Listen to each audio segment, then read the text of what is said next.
Cette semaine, notre pilote travaille le 360 avec la sortie en chandelle et le contrôle de la bâtée.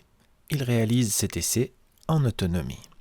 Le pilote engage bien sa rotation et je vous propose de nous concentrer sur plusieurs paramètres. Tout d'abord, le niveau d'inclinaison représenté par ce petit graphique. On parle de l'angle entre le plan de l'aile et l'horizon, l'assiette. Sur cette image, une assiette de 45 degrés. Nous allons également nous concentrer sur la vitesse du pilote, le vent relatif qu'il ressent sur son visage et qui sera représenté par ce deuxième petit graphique. Et enfin, nous allons observer la force centrifuge ressentie par le pilote, léger, représenté par ce troisième petit graphique. Lors de la rentrée, tous ces paramètres vont augmenter. Le pilote engage sa rotation pendant 1 tour et quart. Et sur cette image, on voit bien que la voile est inclinée face planète, une assiette de 90 degrés. Le vent relatif est extrêmement élevé, une vitesse quasi maximum. Et le pilote ressent une grosse force centrifuge, probablement aux environs de 3 G. Et c'est à cet instant que notre pilote décide de provoquer son redressement. Il relève la main droite et descend la main gauche, il contre à gauche pour provoquer son redressement.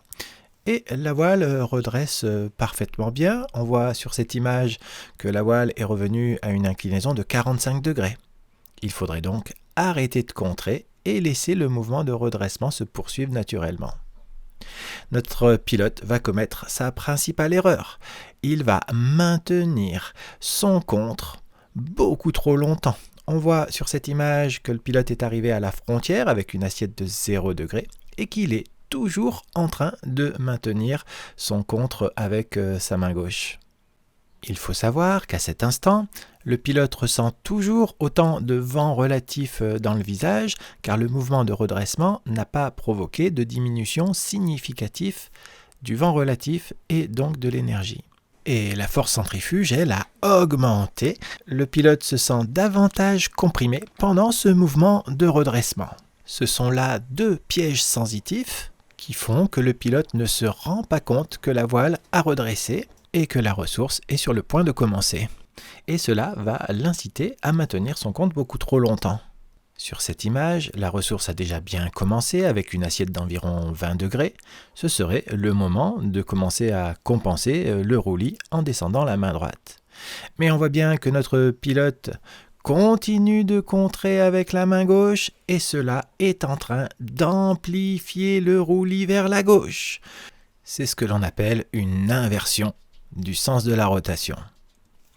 Le pilote est catapulté par-dessus la voile. Le mouvement est assez spectaculaire. Quand il arrive au sommet, la voile se ramollit. On pourrait tenter d'éviter la fermeture en freinant fortement. Mais le pilote reste bras haut, la voile ferme massivement. Les suspentes se détendent, le pilote tombe. Heureusement, on le voit bien se tenir bras haut à ses élévateurs, ce qui lui empêche certainement de twister. Mais on voit bien qu'une cravate s'est formée à droite et qu'un départ en rotation risque de se produire. Il faut donc à tout prix empêcher ce départ en rotation en contrant à gauche, c'est-à-dire sellette à gauche et commande à gauche. Mais notre pilote reste contemplatif, bras haut, et la voile entame une autorotation à droite. Nous sommes ici après 1 tour et demi d'autorotation. Il faudrait bien sûr contrer à gauche, sellette à gauche et commande à gauche, et on peut voir que notre pilote est penché à droite et qu'il freine à droite. Il est donc en train d'amplifier sa rotation, qui se poursuit encore 1 tour, et on peut voir que malgré les consignes du moniteur, notre pilote est toujours penché du mauvais côté et qu'il freine toujours du mauvais côté. Et il faut savoir que c'est un mauvais réflexe que l'on voit très souvent chez les personnes qui ne connaissent pas l'autorotation. Car, comme on peut le voir, en autorotation à droite, la voile se situe sur la gauche du pilote. Le pilote a envie de s'opposer à la voile et il a envie de se pencher vers le haut. Il n'a pas envie d'aller se pencher en bas, à gauche, vers la voile pour contrer. Ce n'est pas un geste naturel. Et c'est pour cette raison qu'il est vivement recommandé de venir travailler l'autorotation en stage. Mais notre pilote, lui, n'avait pas encore travaillé l'autorotation. Ce mauvais réflexe induit encore un tour supplémentaire d'autorotation et on voit bien que notre pilote est encore plus penché à droite.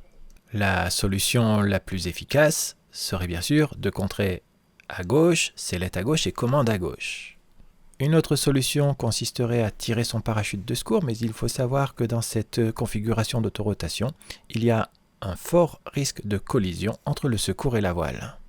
Mais comme il reste suffisamment de hauteur-sol et que le lac est très froid, nous allons opter pour le plan B. Lorsqu'un pilote est perdu, plutôt que d'agir du mauvais côté, une solution peut être de se positionner au neutre dans la sellette et de freiner symétriquement. Mais attention, il s'agit d'appliquer un très gros freinage avec beaucoup de débattement à la commande. Il faut descendre les deux commandes de frein qui peuvent s'avérer extrêmement physiques. Il est recommandé de réaliser un tour de frein et de venir se rapprocher de ces mousquetons. Et c'est ce que va faire notre pilote. On le voit ici enfin descendre la bonne commande, la commande de gauche. Et cela va amorcer le redressement de la voile. La rotation ressemble désormais à un simple 360 qui est en cours de redressement. Observez tout de même le fort débattement appliqué par le pilote. La voile redresse jusqu'à la frontière vers la ressource. À ce stade-là, si la cravate se maintient, il faudrait relâcher la main droite et continuer de contrer à gauche pour ne pas repartir en rotation. Mais nous avons de la chance et ce gros freinage aura permis également de défaire la cravate. Il n'y a donc plus qu'à relever les mains pour la ressource et laisser la voile effectuer son mouvement naturel. Revoyons au ralenti ce contre beaucoup trop longtemps maintenu qui provoque une inversion avec énorme fermeture de la voile, plongeon du pilote, formation d'une cravate et départ instantané en autorotation. Au lieu de contrer, le pilote se penche du mauvais côté et freine du mauvais côté. Après 4 tours d'autorotation, nous optons pour le plan B, c'est-à-dire appliquer un gros freinage symétrique, très ample, très physique. La voile redresse enfin et, avec un peu de chance, la cravate se défait. Il n'y a plus qu'à relever les mains et laisser la voile effectuer sa sortie naturelle. Et revoici cette inversion à vitesse réelle. Le contre pour provoquer une sortie de 360 est une action de courte durée et il faut arrêter de contrer lorsque l'on est à moins de 45 degrés.